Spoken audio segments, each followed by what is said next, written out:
about the story of the Hobbit, think about an adventure story, right? So we're attracted to adventure stories that portray a hero.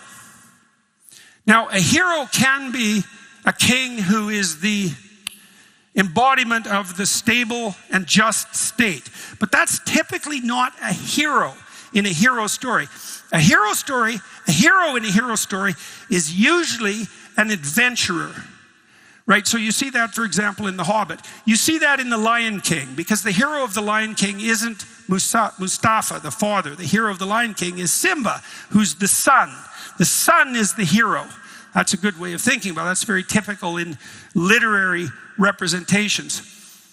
The father is necessary, but the son is the hero. You see that echoed in the Christian story, because Christ is the hero of the biblical corpus, at least from the Christian perspective. And that's an element of the divine, the Son, and it's the element of the divine that's associated with adventure. Okay, so let's walk through that. Let's take a more prosaic adventure story. That would be The Hobbit is a good example. Everybody knows that story. So The Hobbit is this sort of nondescript, everyman. There's nothing remarkable about him in any obvious sense. He's certainly not a wizard. He's not an elf. He's not magic. He's a good, decent beginner. That's a good way of conceptualizing him. He lives in this circumscribed area, right? So in both The Lord of the Rings and in The Hobbit, the Shire it's sort of like your neighborhood if it was only full of naive people. And all those naive people know that the Eye of Sauron is gathering in the distance constantly. That's China, as far as I can tell. That all-seeing eye of the tyrannical state, right? That's over the horizon.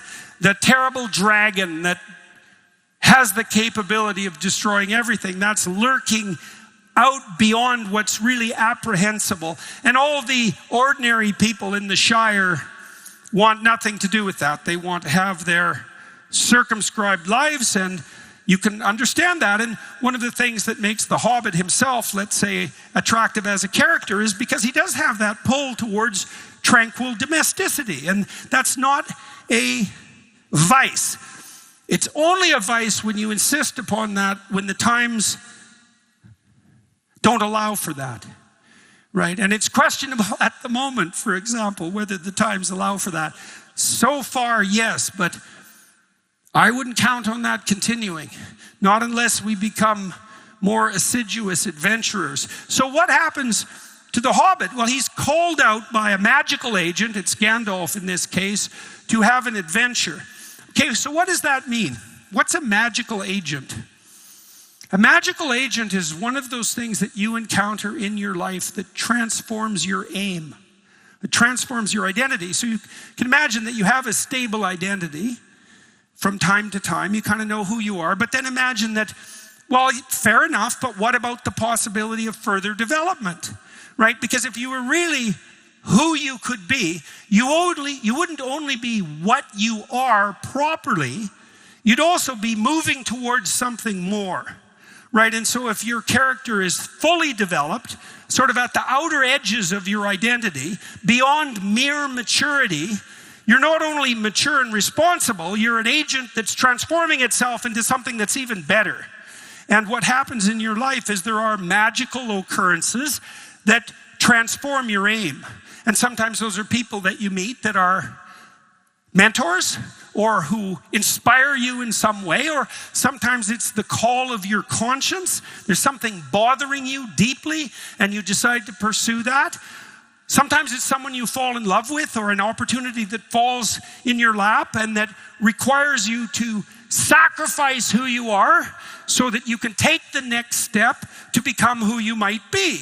And that's what's portrayed in the story of the Hobbit in a mythological manner, because the Hobbit goes outside his zone of comfort, like Abraham in the Old Testament, and has to develop elements of his character that he had regarded as undesirable even. The Hobbit himself has to become a thief in order to become a hero. And what does that mean? It means that you never know when you might need the darker sides of your character integrated within you in a manner that doesn't terrify you in order to take the next step forward. You know, if you're not a bit of a monster and you encounter a monster, you're going to lose. So you need to have some of the monster within you. That's what happens to Harry Potter, right? That's why he is able to attain ascendance over Voldemort. He has a piece of Voldemort's soul hidden inside him, right? You can call on the part of you that has the capacity for mayhem to protect you and those you love when mayhem comes threatening. But that has to be developed, and that's a terrifying thing morally, because it's easy to be dutiful and narrow and not allow that capacity to reveal itself, but you never know when you're going to need it, and you're definitely going to need it when the dragons come flying in. And so, well, why the dragon? Because that's what the Hobbit eventually has to confront. And that's the oldest story of mankind, the confrontation with the dragon. Literally, the oldest story we have is the Enuma Elish from Mesopotamia. And it's the story of the combat with the dragon.